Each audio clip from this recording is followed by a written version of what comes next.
اللهم سد مكرنا ضمنا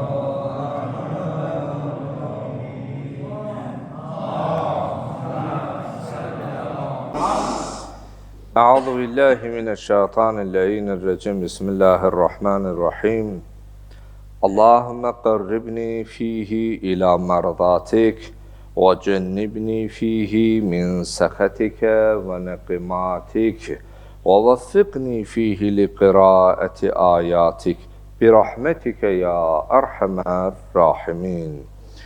Allah'ın salamı olsun siz, əziz, dəyərli, möhtərəm əzizlərimə, sübhün bu çağında Allah evinə, ibadətə, duaya gələn hər kəsə və bizi izləyən dəyərli, möhtərəm izləyicilərimizə. Allahımıza sonsuz həmdlər, sənalar olsun ki, bir daha ömrümüzə şərəf, fəzilət qataraq bu rəhmət, bərəkət, məğfirət ayının sübhün bu çağında bir daha Rəbbimizə əl açmağı, ona Allahım məni bağışla deməyi bizə nəsib etmiş. İnanın, bunun şükürünü insan nə qədər istəsə Rəbbinə qaytara, o mümkünsüzdür.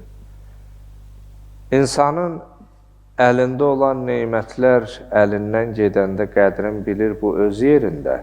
Amma bəzi neymətlər var ki, əlindən gedəndə onu geri qaytara bilirsən. Amma bəzi neymətlər var, xüsusilə vaxt, ömür, bunun geri qayıdışı mümkün deyil. O səbəbdən sən sübhün bu çağında yata bilərsən, gəlməyə bilərsən, şəri vəzifədir, vacibatdandır, gələsən məscidə. Amma durub gəlməyin sən savab və fəzilətin axirətdə, qiyamətdə biləndə deyəcəksən, kaş elə ömrüm boyu mən sübhlər Allah evinə gedəydim, Allah evində ibadət eləydim. O səbəbdən Rəbbimizə bir daha həmdlər, sənalar olsun ki, bizə ömrümüzdən möhlət verib, fürsət verib, biz Allahın evində sübhün bu çağında ibadət edirik. Və adəti olaraq neçə ildir ki, sübh namazından sonra günün duasının şərhi, izahı barəsində danışırıq. Qısaca olaraq günün duasına diqqət edək və sonra müxtəsər bir şəkildə izaha verərik. Allahümmə qarribni fihi ilə mardatik. İlahi, bugün məni razı olduğun əməllərə yönəlt. O əməllərdən ki, səni razı salacaq. O əməllərlə ki, sən məndən razı qalacaqsan, Allah, məni o istiqamətə yönəlt, o əməllərin sahibi olmağı mənə nəsib et. وَجَنِّبْنِ فِيهِ مِنْ سَخَتِكَ وَنِقِمَاتِكَ. Allahım, məni öz qəzəb və əzabından uzaqlaşdır. Bilmərəkdən ola bilər bir söz deyəm, bir hərəkət eləyəm, sənin qəzəbə tuş gələm. Allah, məni o cür sözlərdən, o cür hərəkətlərdən kənar et, uzaq et. وَوَفِّقْنِي فِيهِ لِقِرَاءَةِ آيَاتِكَ بِرَحْمَتِكَ يَا أَرْحَمَ الرَّاحِمِينَ. Ey bağışlayanların ən mərhəmətlisi, ey mərhəmətlilərin ən mehribanı, ən səmimisi. Bugün mənə sənin kitabın olan Qur'an-ı Kərimdən oxumağı nəsib et, müvəffəq et ki, sənin kitabından, Qur'andan ayələr oxuya bilim. Amin. Ya Rəbbəl aləmin. 3. Dua etdik. Allahım, məni razı olduğun və razı qaldığın əməllərə yönəlt. Bu çox mühümdür. İnanın, Xoş olsun o insanın halına ki, raziyətən mərziyyə, fədxuli. Bu cür insanlara Allah deyər ki, cənnətə daxil olun. Yəni, həm insan Allahdan razı qala, həm də Allah ondan razı qala. İki tərəfli olanda bu çox gözəl olur. Əgər Allah insandan razı qalsa, o behişt əhlidir. Allah ona deyər ki, daxil ol mənim cənnətimə. Bunun üçün neçə səbəb var? Ümdə səbəblərdən biri ata-ananın razılığıdır. Xoş olsun o şəxsin halına ki, atası, anası deyər ki, balam, oğlum, övladım, qızım, mən səndən razıyam, Allah da səndən razı olsun. Kaş o şəxsin halına ki, atası, anası sağ ikən, atanın, ananın dilindən bu rızayəti ala. Vaxtımız səhərlər sizi də çox yormamaq üçün bu rızayətullah, Allah rızasını əldə eləmə məqamı üçün çoxlu hadisələr, səbəblər danışmaq olar. Amma biz vaxtın azlığını nəzərə alaraq 10 dəqiqə, 15 dəqiqəni aşmasın deyə qısaca bunu demək yerinə düşər ki, bir nəfər bir gün gəlir Ağa Rəsulullahın yanına, deyir, ya Rəsulullah, məni dua elə. Həzrət buyurur ki, Allah səndən razı olsun. Biraz keçir, bu biraz kəmhövsələ olur. İndi dua deyəndə, məsələn, fikirləşib ki, dastan deyə, uzun-uzadı dualar eləyə. O, bəzən görsən, biri gəlir, yaxınlaşır, indi ruhani olduğumuzdan, axında olduğumuzdan, deyir, bir el duası elə, cəmaat duası elə. Bir kəlmə, məsələn, deyirsən, çətinliyi olan, iltimas eləyən, xahiş eləyən, o da oradadır da, indi ad çəkmirsən, duadan sonra yaxınlaşır, deyir, heç mənə dua eləmə, deyirsən, yadımdan çıxdı, deyirəm, yox, qardaş, dua elədim, yadımdan çıxmıyor. Deyir, heç adımı çəkmədin, deyirəm, o yenilməz qüvvət, qüdrət sahibinə ad ki, lazımdır. Nəzərimizdə olan, elə xahiş eləyən, çətinliyi olan deyəndə, elə sən də onun içindəsən, sənin çətinliyin yoxdur bəyə. Bizdə çətinlikdə olanı dua edir.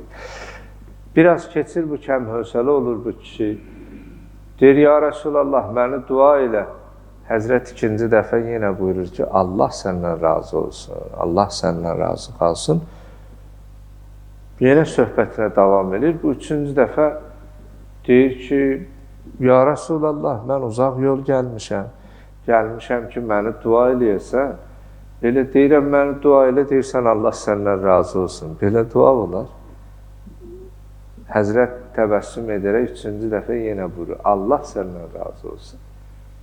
Və davamında buyurur ki, mən duaların ən alisini sənə etmişəm.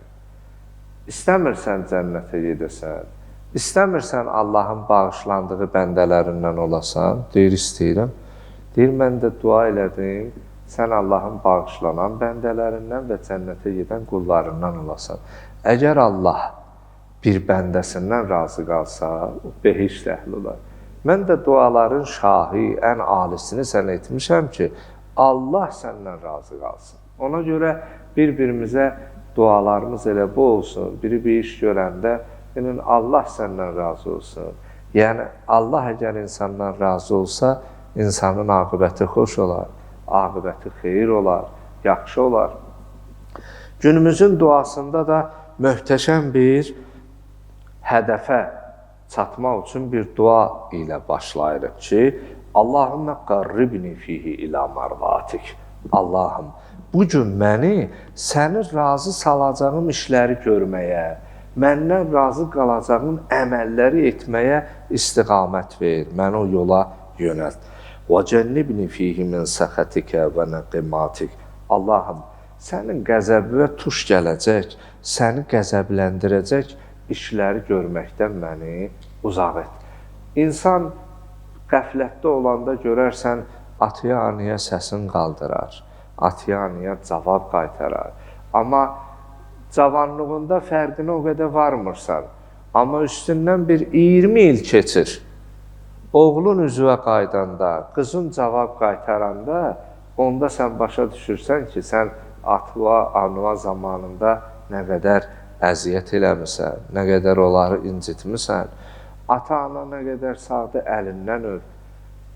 Allah insanı bağışlayar, qəzəbini söndürər. O səbəbdən ata-anaya valideyn olmaq Allahın qəzəbinə tuş gəlməkdir, Allahı qəzəbləndirməkdir. Günümüzün ikinci duasında buyururuq ki, Allahım, sənin qəzəbinə və sənin mənim barəmdə olan əzabına səbəb olacaq işləri uzaq et. Çünki insan sözü ilə, hərəkəti ilə əzab sahibi ola bilər. Kumeyl duasında İmam Əli əleyhissalamın belə bir kəlamı keçir. Allahümmə qfir zunubiyəlləti təhtikul isəm. Allahım, mənim o günahlarımı bağışla ki, mənim ismət pərdələrimi aradan aparır. İnsan bir dəfə günah eləyər, Allah üstünü örtər. 2 dəfə günah eləyər, üstünü örtər. Amma o yerə gəlib çatar ki, insan həyasızlıq eləyər. Həya çox mühümdür. Həya istər qadında ola, kişidə ola, yaxşıdır, amma qadında olsa daha yaxşıdır. Yəni, qadının da həyasız olur, kişinin də həyasız olur. Həya müştərək bir Rəbbimiz tərəfindən qadına və kişiyə verilən ortaq bir sifətdir. Yəni ki, həya sifəti. Allah insanın abrın, eybin bilirsinizmi nə vaxt aparır? İnsan günahı günah bilməyəndə, abırsızlaşanda, üzr istəyirəm ifadəmin biraz kobudluğuna, məsələnin mahiyyəti tam şəffaf şəkildə başa düşülsün deyə bu ifadələr söylür. Həyasızlaşanda, məsələn, adam bilir, günah iş görür. Deyir, mən neynirəm ki, bu nə günahdır ki? Bu biraz işi ağırlaşdırır. Yəni, insan günahı günah saymayanda və yaxud da ki, başqalarının günahının yanında bu nə günahdır? Bilir ha, günahdır. Amma günahını günah kimi sanmır, hesablanmırsa, bəli, bu zaman Allah insanın ismət pərdələrini açar. Ona görə buyurur, Allahümmə qfir zunubiyəlləti təhtikul isəm. Allahım, mənim ismət pərdələrimi aradan aparan günahlarımı bağışla. Allahümmə qfir zunubiyəlləti tunvilül bəla. Allahım, bəlaları nazil edən günahları bağışla. Çünki bizim bu qəflətən ölümlərin başımıza gəlməsi, bu epidemioloji vəziyyətlərin, bu cür ölümlərin, qətliamların çoxalmasında günahların adiləşməsi, insanların günahı adi bir şəkildə qəbul etməsinin nəticəsidir. Ona görə günümüzün duasında buyurulur ki, وَجَنِّبْنِ فِيهِ مِنْ سَخَتِكَ وَنَقِمَاتِكَ. Allahım, bugün məni öz qəzəb və əzabına tuş gələcək, səbəb olacaq işlərdən, əməllərdən məni uzaqlaşdır. وَوَفِّقْنِ فِيهِ لِقِرَاءَةِ آيَاتِكَ بِرَحْمَتِكَ يَا أَرْحَمَ الرَّاحِمِينَ. Ey bağışlayanların ən bağışlayanı, bugün mənə sənin kitabın olan Quran-ı Kərimdən oxumağı müvəffəq et. Çalışağın bu ayda çoxlu Quran oxuyaq. Ərəbi bilsin, ərəbi, bilməsin mənasını oxu, tədəbbür, təfəkkür elə, ayə barəsində, Quran barəsində düşüncünən. Hədislərdə var, bu ayda oxunan bir ayə digər aylərdə bütöv Qur'anı oxumağa bərabərdir. Yəni, kəmən qara'əl Qur'anə kulləh. Bütöv Qur'anı 30 cüzü xətmi Qur'an deyərlər də. Çünki bu ay Qur'anın baharıdır. Bu ay Qur'anın nazil olduğu aydır. İnna ənzəlnahu fi leylətil qadr. Biz Qur'anı Qədr gecəsi. Qədr gecəsi də bu aydadır deyə Qur'anın baharı sayılır və ona görə tövsiyə olunur ki, bu ayda bacardığınız qədər Qur'anı çox oxuyun. Allahım, bugün bizi razı qaldığın əməllərə yönəlt. Əzab və qəzəbinə səbəb olacaq işlərdən bizi uzaq et. Və Qur'an-ı Kərimi oxumağa, onun barəsində düşünməyə bizlərə müvəffəqiyyət ver genəlimizə. Amin. Ya Rəbbəl aləmin. Etdiyimiz duaların, qıldığımız namazların, tutduğumuz orucların qəbuluna Peyğəmbər alı Peyğəmbərə 3 ucalı sələvat şəkillər. Allahümmə salli ala Muhammed və ali. Duayı fərəc. Bismillahirrahmanirrahim. Allahümmə kulli fika hüccetimnil hasan salatuka aleyhi ve ala fi aziz sa'a ve fi kulli sa'a veliyan ve hafizan ve gaydan ve nasra ve delilan ve ilah hatta tuskinahu arzaka tava وتمتعه فيها طويلا برحمتك يا أرحم الراحمين. اللهم صل على محمد وآل محمد.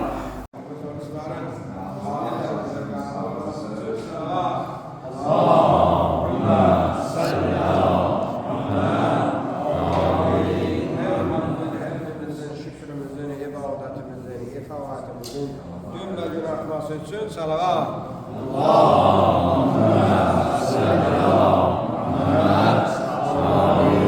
Akıbetimizin xeyre hatm olması için salavat.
Sülhün bucağında bırakılmışan əzizlərindən abdeyinlə istər ailəsində, istər işində, sağlamlığında sıkıntısı, çətinliyi var.